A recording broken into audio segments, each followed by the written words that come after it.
Welcome to the NAO Show. We're back. We're better, and we are older. Look at Mark. And we got all the guys back. We got Mike, and we got Mike. Yeah. Oh, there's the other guy. Marky Mark. He's here too. All right. We got all three of the guys in here. All right. So we got a cool show ready for y'all. It's kind of like a off the cuff. We're going to dive into the rabbit hole as deep as we can go. That's what he said. How you guys doing? Wonderful. It's doing okay. I missed you guys. Yeah. Well, it's just because we're some dudes talking about dudes that play with other dudes, and it makes us happy.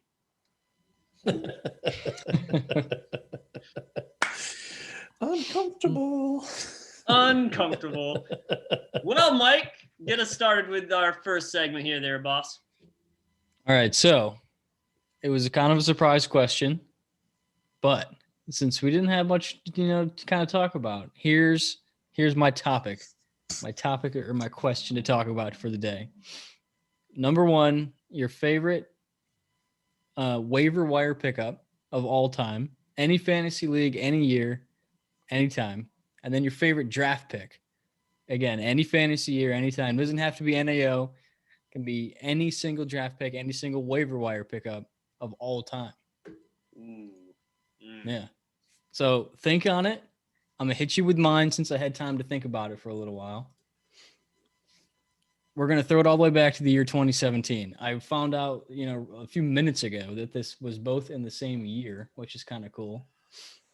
My favorite draft pick of all time was 2017 Zeke Elliott. Shocker. I'm not being a homer. I'm not being a homer.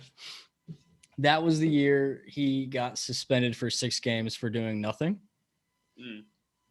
He ended up in Mexico training with like Eric, or who was he training with? Someone in Mexico for the whole time. I can't remember. He was in Cabo, I think, wasn't he? Yeah. And they were on again, off again. He was suspended. He was unsuspended the whole season. I kept playing him week after week after week. I played him, and I wouldn't know if he was starting until like Saturday night if he was suspended or starting. But I drafted him I was a top draft pick. Obviously, 2017 Zeke was the top 3 draft pick, but drafted him that year. Played him. I rode him until he was suspended and off to Cabo. He was suspended week 10 through 15. So like your playoff, push right there. Right. When you need Ezekiel Elliott. Yeah. When you need Zeke. And I held him through that entire thing. There was no IR slots in this league. It was just a redraft league. No IR slots. It was, if you wanted to hold Zeke for 6 weeks, you got to drop somebody on your bench. But I did. I held him through the whole thing. It was one of the most fun draft picks. It was on again, off again. I learned so much about law that year. I was basically a law student studying up on Zeke. You were on the defense team for Zeke, were you? While you're getting your minor in English. Yeah, that's true. It was almost. Yeah, almost. Yeah, not quite.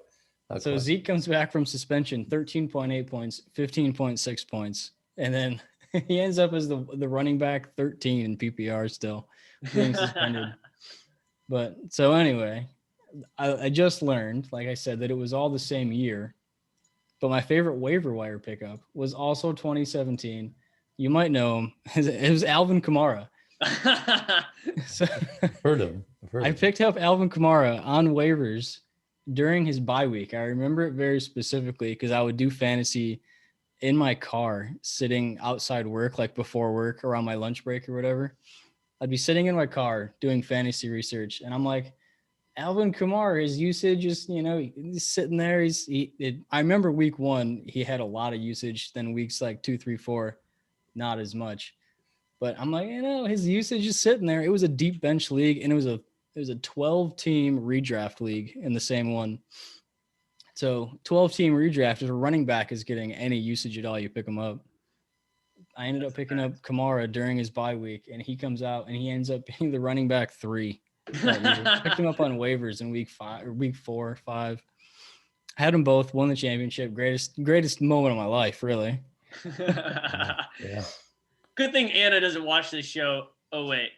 Well, actually, it's funny. The Kamara one is why Anna is a in fantasy. Because I picked up Kamara, and she's like, "What? How was work today?" And I was like, "Well, I dropped some guy, some bench depth, and I picked up Alvin Kamara." And she's like, "Who the hell's Alvin Kamara?" And I was like, I remember joking around. I was like, "Oh, you'll see." And here he is. And now that's why she's a Saints fan, actually, is because of Alvin Kamara in 2017. Awesome. Yeah, that's a great story. Yep. So he had diamond hands keeping Zeke all through his suspension and having Kamara, and they came back in the championship and crushed it. That's like having pocket aces and Hold'em. Yeah, that was incredible. It was one of my favorite fantasy years. But we were actually talking about it the other night. It's what made me think of the question. So, yeah. What about you, Marky Mark? What do you got on your own dome there?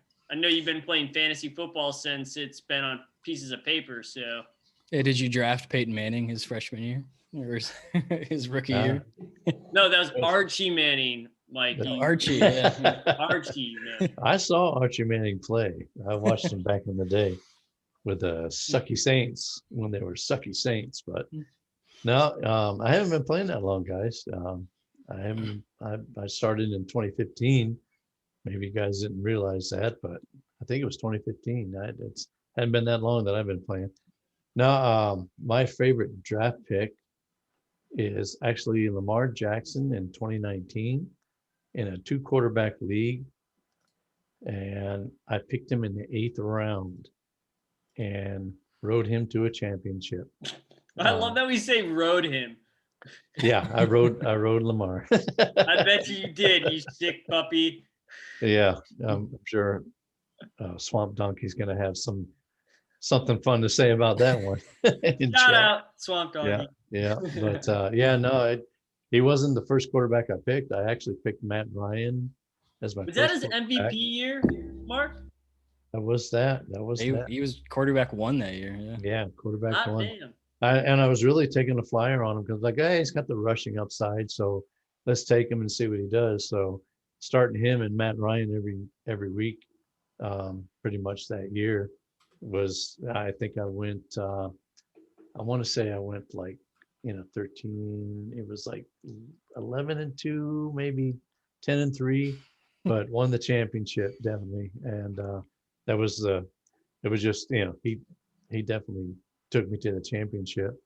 For the waiver wire pickup, I kind of like Chris Carson, who I picked up early on in my other Dynasty league, not in the NAO, of course, but when Chris Carson was a 7th round draft pick and just kind of emerging onto the scene, I picked him up and ended up I think I had him on IR for most of one full season. Just kind of hung with him because he had a few good games in one season, and then he's injured and he's on my IR all year. But then the next season and from there on, he's just been money. He's just been a great guy to have on my roster. He was kind of like I say, 7th round nobody, and I won 2 championships in that league. Chris Carson was a big part of that, so he's definitely been the best waiver wire pickup I've had pretty much ever. Yeah, I'm looking at. I have his 2017 stats, and he only played 4 games that first year. He played weeks 1 through 4, and that was it. Yeah. That would have been the year I guess I had him on IR. Yeah, but I hung with him, didn't drop him, kept him, and panned out well for me. Had him on 2 championship rosters in a Dynasty league. Well, I'm going to switch up the question a little bit if I can there, Mike. I think everybody knows who my favorite draft pick is. If you don't know, go check the NAO. He's in wide receiver slot 2. He was or should have been the rookie of the year for the NFL and the NAO. But I think Evan and I can agree that he wasn't. Well, I can agree that you both were wrong. Who are we talking about? Yeah, okay. I know you guys know. Don't get me riled up. All right. So, I'm going to switch the starting of the question to my least favorite draft pick. All right, it was 2 years ago. I had the second talking about pick this overall. All right. CMC goes 1, and I felt seriously obligated to pick Saquon Barkley at 2. So, needless to say, this guy makes it through what? 1 week? No, he didn't even make it through week 1. All right. He goes down for the whole freaking season, and it was a complete bust on Saquon Barkley. And I was trying to get a running back all season long. Still made to the playoffs, still won the championship. What up? And my 2 favorite pickups in that league where I picked up Saquon Barkley at 2, I actually picked up Devontae Parker off waiver wires. And then as soon as I picked him up, because a little birdie had told me you should go ahead and pick this guy up, I was like, oh, okay, I'll go pick him up. Boop, boop, boop, boop. Shout out. And he went ballistic the rest of the year and carried me to the playoffs and the championship. My second pickup was actually last year. So I had 2 pretty well-known running backs. Joe Mixon, you all know how much I love that guy, the Joe Mixon, and Nick Chubb, real good running back. Well, both of them went down last year, and I picked up Gio Bernard, and he... If Mark's taking credit for Devontae Parker, I'm taking credit for Gio. I'm definitely taking credit for Devontae Parker. I'm definitely taking credit for Gio. Who's your next one? Well, Gio carried us. Mike and I co-managed a team, and we went to the championship and lost. But we had a real good. We were carrying 2 down running a lot back of dead weight to the on that playoffs, and then we turned it on there. I think the moral of the story is it's not what you know, it's who you know. Who is telling you to pick up these guys? I have no idea who these guys are. They just randomly text me and they're like, yo, Sean, you should go ahead and pick this guy up. I'm like, all right, random dude, I'll listen to you. I pick him up. It's when you get the information, it's your choice to take it or not. Speaking of which, Marky Mark, let's get on this Deshaun Watson. Where are you sitting with him? Put me on a spot here, man. Hey, this is the show. It could be anything. Put me on a spot here. Well, anything. I'll be right back. So sorry. No. He asks a question like that and then dips. I don't know what to say about Deshaun Watson. We talked about it on a pre-show, and I was saying that it's kind of bad that he's been tried and convicted in the media here, and we'll have to see what happens with him. I don't know. I mean, some people are saying some people are talking about prison. I mean, I think that's a bit much. Yeah. Yeah. He's got to go to court first, man. He's got to go to court. And, I imagine there could be some suspension, if nothing else, but I think he'll be back and he'll be playing. I don't think he's done by any means, but oh no, I don't think so. I think the interesting thing to me is the fantasy reaction. So like we always talk about the trade calculator, keep trade cut, but it also keeps track of like their values over, their entire career. And I just got Deshaun Watson's pulled up since Sean asks and then runs away. When he was drafted, his value was exactly 5,000. And now his dynasty value is 4,161. So his dynasty value is actually lower now to other dynasty players than it was the day he was drafted, which I thought was kind of interesting. Yeah.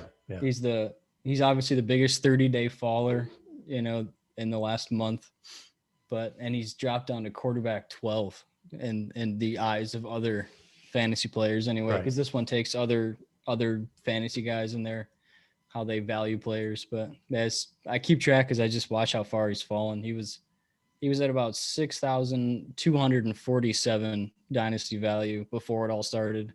The news broke, and now he's dropped 2,000 points. Yeah. Well, the reason I asked is because when you made the trade, I was trying to see it from your side, and I was like, maybe this guy is pulling a chess move on me when I'm over here trying to play some checkers and trying to get kinged over here with Galladay. I thought you were gonna pick him up, and you knew something I didn't. I seriously thought you knew something that I didn't, and I made the trade, and I was seriously expecting something to come out and saying that he was fine and everything's groovy and that Houston loves him now and everything's going to work out, and that you're going to trade him for a pile of picks or something. I was ready for it to come back and just slap me right in the face. Nah, really just going with the upside of the player, the athlete, wherever he plays, wherever he lands or doesn't land. You're talking about the number 5 quarterback for 2-3 seasons in a row. Solid. And I just don't think this is gonna last forever. This is gonna pass. He's gonna still play. And I've got Kyler Murray and Deshaun Watson as a nice 1-2 punch. So if it doesn't work out, I gave up a 28-year-old receiver going to a new team with a quarterback that's, we'll see if he makes a jump or if he regresses, but, certainly not a proven quarterback by any means. So I feel like it was a decent move for me to make. And not that quarterback is the most important in this league, but if I've got Kyler and I've got Deshaun past all of this and still playing the way he was playing, I've got a pretty good 1-2 punch there. Which leads me into my next question. The value of a quarterback in a dynasty tends to be on a roller coaster, if I can say. We only need one quarterback, but that quarterback needs to be a home run. You know what I mean? So what do you guys your thoughts on the value of a quarterback? What do you think there, Mike? I think it's kind of interesting because obviously after the season, we joke around about Herbert and stuff like that, but obviously, having Patrick Mahomes and Herbert opens up pretty much an extra roster slot since everybody in this league seems to be rostering at least 3 quarterbacks, with the deep benches and stuff. But, like Mark said, he has a pretty good 1-2 punch, and so do I. So I don't feel the need to have a third quarterback in any way, which, in a deep bench league, I'm probably rostering, somebody I don't need to, but it lets me do that, one more time, I guess, which is pretty nice. In terms of trading one of those 2 guys, I don't, in a 1 quarterback league, it almost, I guess you guys set the market with, the Watson trade. I guess that's what it would have to be, probably a little more than that since they're not, in any sort of legal fiasco, but, I guess that's the market now.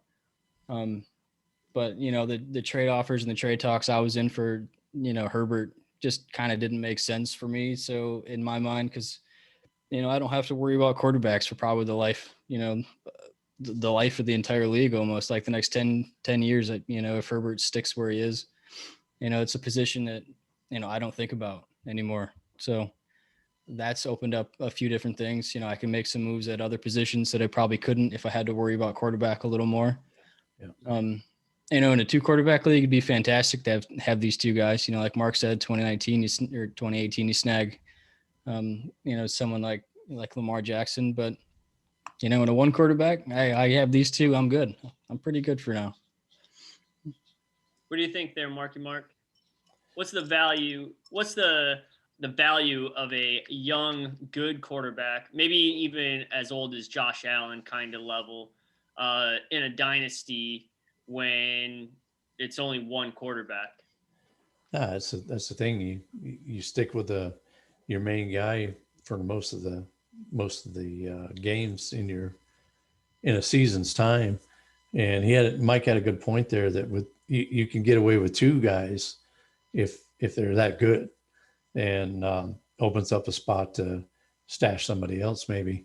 Right now I picked back up Fitzpatrick. I dropped him, picked him back up because, okay, I got Deshaun, but if something goes on with him, I need somebody to be my second guy, my backup guy. So, I got three now, but Mike makes a good point. If everything's good with Deshaun and with Kyler Murray, then I'm going to roll with those two, and I'm going to be able to stash somebody else. So it's really valuable in a dynasty league to be able to go that deep with maybe another running back, wide receiver in there. I mean, we just talked about, picking up a guy like Kamara in week 4, picking up all these, waiver wire, gold at some point, and having one more roster spot to be able to do that, increases your chance on hitting. Yeah. Yeah, I think it's interesting in a league like this. Like, if you have a guy like all three of us do, I think I have less of a sure thing than you two. I mean, Mike, you have the best quarterback in the league, Patrick Mahomes, and Mark, you have a fantastic quarterback, Kyler Murray, with a Deshaun Watson kicker if he plays. And Joe Burrow, he's hurt all of last year practically. I think once you have that particular quarterback, less stress is about it. But if you do not have that quarterback, if you're looking for that quarterback, it is very, very difficult to judge how much you need to give up to go get one of those solid quarterbacks, I think. Patrick Mahomes is staying on Frank's Beauty's team for the whole career of Patrick Mahomes or this dynasty life. But to go get Patrick Mahomes in a one league, I would think that you need a couple first round picks, but actually you could use those first round picks and get a guy, at quarterback that has upside of 15, 20 years, if he doesn't even need to be Patrick Mahomes. He can be top 6, Yeah, a lot of people came at me with Herbert. Obviously, I don't think that's a surprise to anybody, asking about trading him, and it just got tough. Like a 1-to-1 trade didn't make any sense for me. And I'm not going to give up a guy like Herbert for just one other guy, even if it was a slight overpay. In bigger trades, same kind of thing. Like the longevity of Herbert is worth, a huge amount that I couldn't quite get to. But, 10 years of not having to worry about it seems pretty nice. I definitely agree. So I got a question about a particular running back here on one of our teams. I think you guys are going to enjoy this question. It's all about recency bias. Marky Mark, Cam Akers, sir, talk to me about why you went after him, why you think he's going to be a good running back moving forward, and do you think a lot of the hype on Cam Akers is recency bias? Yeah, recency bias definitely. I think his ADP is pretty high, maybe higher than it needs to be based on the recency bias. In a dynasty league, to tell you the truth, I traded CMC for Christian McCaffrey, and I got the second round pick. It was more about that second round pick. It wasn't about Cam Akers so much, but if I was going to give up CMC, I wanted a high upside, younger dynasty kind of guy. And they had just gotten Cam Akers in a trade. And we talked about it. Gosh, we went, 2-3 weeks talking about the trade, and finally got there. But it was more about, for me, getting that second round pick in this year's draft, which I think is a strong draft for the first, first round. Probably first round is definitely solid in this draft. So it was a lot about getting that second round pick. Now, getting Cam Akers was more about, like I said, if I'm going to give up CMC, I want to get somebody that I think can be good. He's not going to be CMC, I don't think, but he could get that Todd Gurley role. That's exactly what I was looking at. It was like he came on strong in the finish of the season, and if he gets that Todd Gurley role, he's going to be something else. He's going to be, running the ball, catching the ball, 3 down back. It's going to be the complete package there. So, yeah, recency bias, definitely. I think he's higher than maybe he needs to be. He's going to go high in redraft leagues, and he may not be worthy of that. But for Dynasty, I think he's going to be over time. He's going to be a solid back that I could replace CMC with and get that second round pick, maybe get a good running back coming out of this year's draft. What do you think there, Mike? What's I your think, yeah, I mean, recency bias, of course, is going to be a huge part of fantasy, no matter what. I mean, some of these reactions, I mean, we talk about you hit on some and you're going to miss on some too, but a lot of the decisions in fantasy are recency bias. It's a lot of what have you done for me now kind of decisions. I mean, that's what, in my mind, that's a whole lot of, the research that I put into during the season anyway, on guys I want to pick up is, these trends. What have you done now? I don't care what you did, a few weeks ago, if you're trending up in the right direction, but, I think Mark made a good point that about the Todd Gurley thing with Cam Akers specifically.